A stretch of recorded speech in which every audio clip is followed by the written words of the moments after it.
Here's our Romeo and Juliet Act 4 discussion. All right, so in Act 4, we start with Juliet is kind of in this state of, I don't know if it's panic or anger or some of both. Emotional turmoil. Emotional turmoil. I love it. Nice.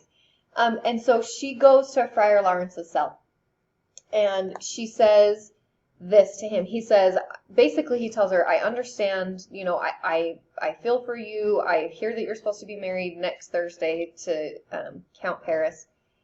And she says, tell me not, friar, that thou hearest of this, unless thou tell me how I may prevent it.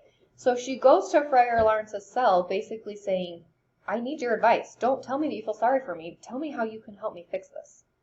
Well, really, she's feeling alone in the world right now because her nurse that has been with her since the time of her birth and has been her confidant and everything finally said, well, you know, Romeo's not that great anyway. Paris is a good guy. You should just marry him. And so she's saying, well, is this really what you think? And the nurse says, well, yeah. And she says, well, then, henceforward, you and I will be twain. I won't trust you anymore. I don't believe you because on one hand, you said all these wonderful things about Romeo, and now you're ready to say that I should just replace him? Yeah. Well, the nurse really shows her character there because what she's suggesting would be considered, you know, extremely immoral, you know, entering into another marriage when she's already been married one. Yeah, right. True.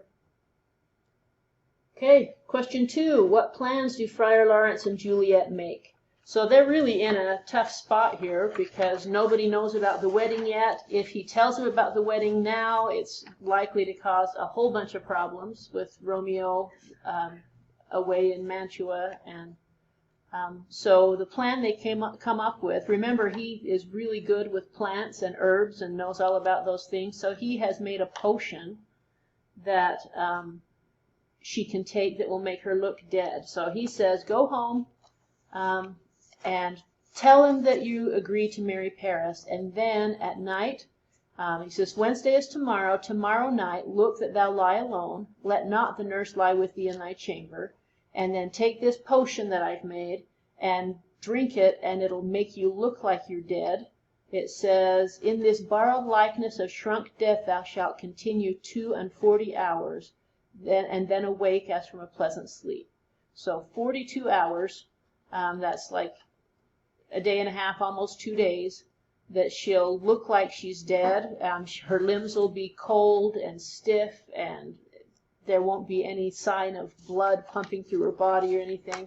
And then during that time, he's supposed to send a message to Romeo in Mantua and tell him to come basically get her from the burial tomb and take her back with him, and then they can go live happily in exile until eventually, when things have calmed down, he can tell the parents about it and then welcome them back, and with 20,000 times more joy than they went forth in sorrow or whatever. So that's the plan, and she'd be able to be with Romeo in that case. Okay, so as part of this plan, Juliet goes to her parents and basically just says, hey, I've changed my mind, let's get married, because she needs to play along so that she can play dead. And Lord Capulet is so happy he decides to move up the wedding to the next morning. So he says, send for the county, so send for Paris, go tell him of this, I'll have this knot knit up tomorrow morning. So instead of Thursday morning for the wedding, now it's going to be Wednesday morning, so she has to take the potion early. So that's going to make it that much more complicated to get the message to Romeo. Yeah, so it was kind of mentioned before, but how does Friar Lawrence intend to inform Romeo about the plan? So he just says, in the meantime, against thou shalt wake, shall Romeo by my letters know our drift. So he's sending letters through a messenger, through another holy person, a friar, to get to Juliet, or to Romeo, sorry. So the very last question says, Friar Lawrence and Juliet decide that she must fake her death in order to be with Romeo. Now this is important. In your opinion, is this a good plan? Why or why not? And what would you do differently if you were the one writing the story? Now we're not going to tell you what we think because we don't want you to just copy our ideas. We want you to come up with your own opinion and support your opinion with evidence. from the text. So giving us specific examples referring back to the text that supports your opinion, whether you think this is a good plan or not. Have Full fun. paragraph. Full paragraph, 6 to 8 sentences.